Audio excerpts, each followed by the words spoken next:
Tonight, Dr. Ernest Hilaire defends his name in the face of damning allegations from UWP affiliates. The top brass of the Royal St. Lucia Police Force condemns the actions taken by a crowd at the recent Cicero Community Carnival. Upon confronting these individuals, the crowd came in, and we condemn the actions of those persons there. And a Lacquerie minibus driver seen in a viral video on Wednesday coming to the aid of a fellow bus driver who was under attack gives his account of the incident. We have the details of these stories and more coming up.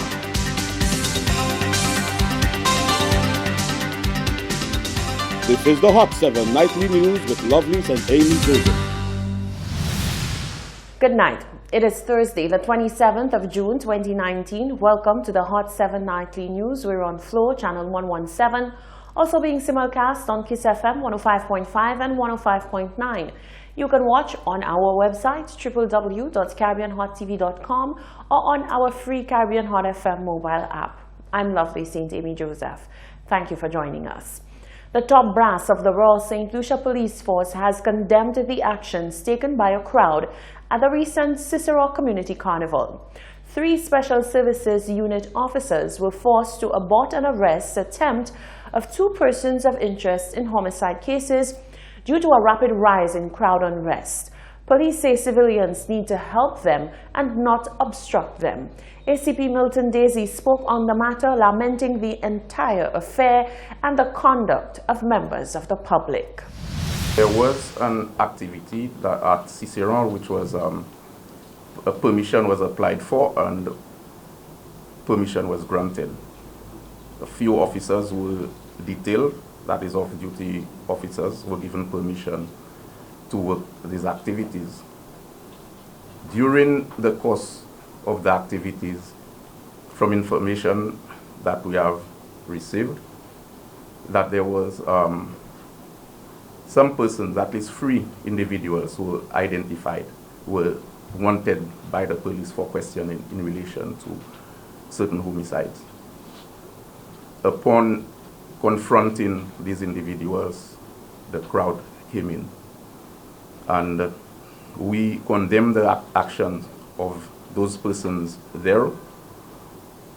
This, I would say, it does not augur well for civil society. This has gone viral, and that is not the actions of St. Lucians that we would want to portray out there. In the course, actually, civilians or citizens has a duty to assist police officers. ACP Daisy commended police officers' handling of the matter, praising their calmness and level-headedness during the heated ordeal. He confirmed that an officer was assaulted in the process and says there will be greater scrutiny when it comes to granting permits following this matter. Whilst looking at the scene, I was just anticipating what could have happened, and I believe that the crowd had overpowered those officers.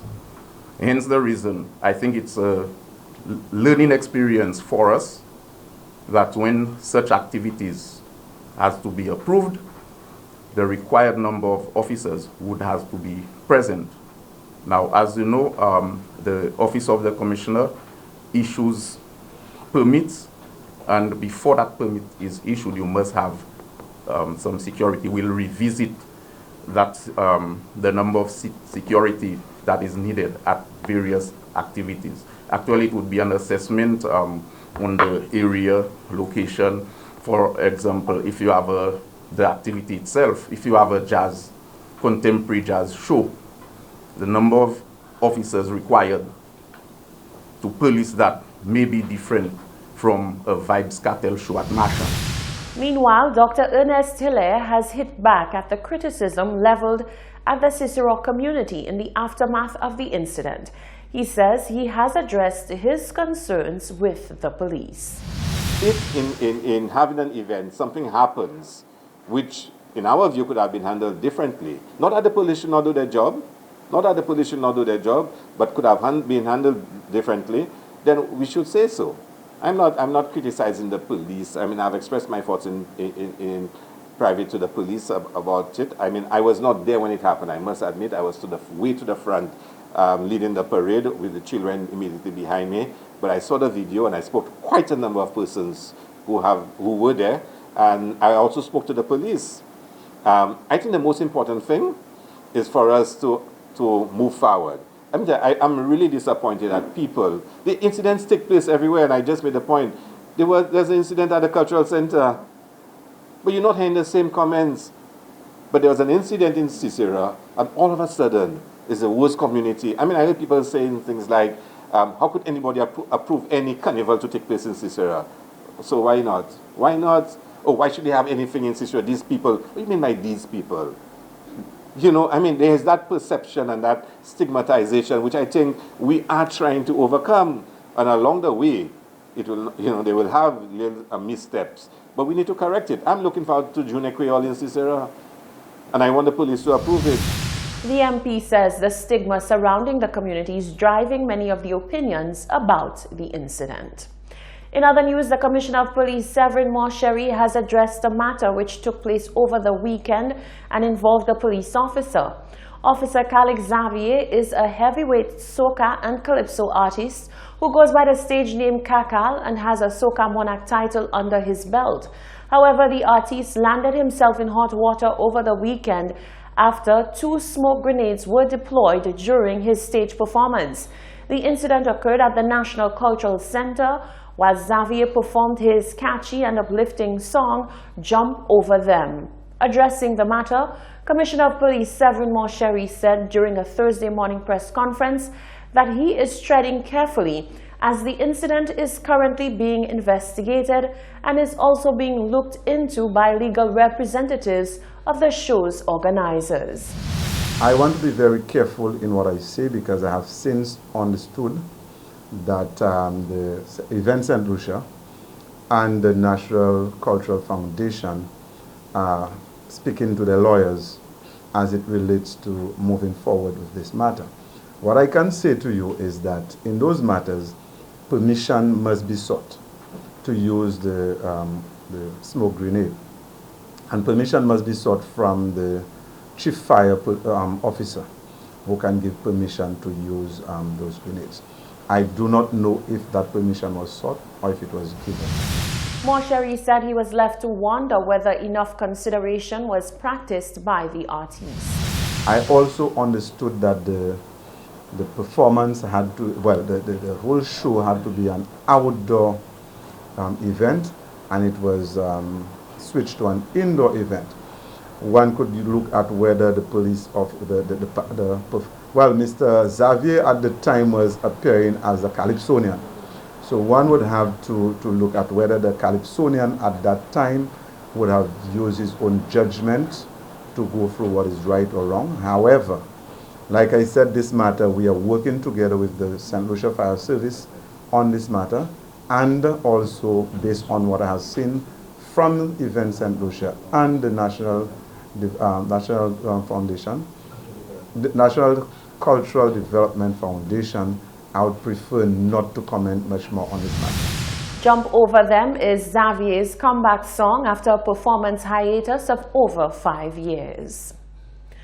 Member of Parliament for Castries South, Dr. Ernest Hilaire, is vehemently denying allegations cast by affiliates of the United Workers' Party, United PAC. Solange Alfred tells us more. The case of a stolen state asset continues to plague MP for Castries South, Dr. Ernest Hilaire. Dr. Hilaire sought to defend himself against allegations of misconduct and obtaining property by deception, which have been hurled at him by both United Worker Party reps and party supporters. At a press briefing held on Thursday, 27th June, Dr. Hilaire ironed out all the details of his possessions in a bid to prove his virtue. He says this is a political tactic meant to embarrass him. I have worked in many countries, and I have never had issues with any authorities. I've paid my taxes and collected my refunds when owed to me. My last employment was as High Commissioner in London, where I was conferred with diplomatic privileges and immunity and was not required to pay taxes. Last year, I was invited by the Customs Department, which had been directed to investigate an alleged stolen state asset, which was claimed to be my vehicle. That allegation was made by Guy Mears, former chairman of the United Workers' Party and now High Commissioner in the UK. Customs indicated during that meeting that the only issue was if the payment of VAT on the vehicle. They had reviewed all the documents before them. But the payment of VAT is the responsibility of the Department of Foreign Affairs, as I was a returning diplomat. Hilaire says his past actions of offering up documents have cleared him of this scandalous misdeed. He says further that he has filed a suit against accusers for defamation. I also provided copies of documents, including my bank statements. Among those documents was a memo from the Director of Finance, which stated that the Department of Finance has no record of this asset, my vehicle, having been purchased by the state, clearly acknowledging the vehicle does not belong to the government of St. Lucia. Further, there were documents provided by the same Guy Mears which showed that the original shipper's quotation was not in the name of the High Commission. And he also provided documents which showed that the payment was not made by the High Commission. The MP for Castries South notes a high level of mischief is currently at play in a bid to tarnish his reputation. Meanwhile, at the Thursday, June 27th police press briefing, Commissioner Severin Morchery confirmed an investigation is being carried out on a member of Parliament. I can confirm that there is an ongoing investigation, but at this time I'm not prepared to go into the details of this matter. Like you quite rightly said, it's a legislator, and I have to be very careful how I tread forward with this matter. No confirmation was given by Morchery as to the individual's identity. Reporting for Hot 7 News, I am Solange Alfred. Thank you very much, Solange. You're watching the Hot 7 Nightly News. Still to come, a Leclerc minibus driver gives the harrowing details surrounding an incident on Wednesday where a fellow bus driver was attacked. St. Lucians are being called upon to practice both national pride and anger management following the viral assault video. And Castries Mayor Peterson Francis continues to argue against the decriminalization of cannabis. Those stories and more are coming up after the break.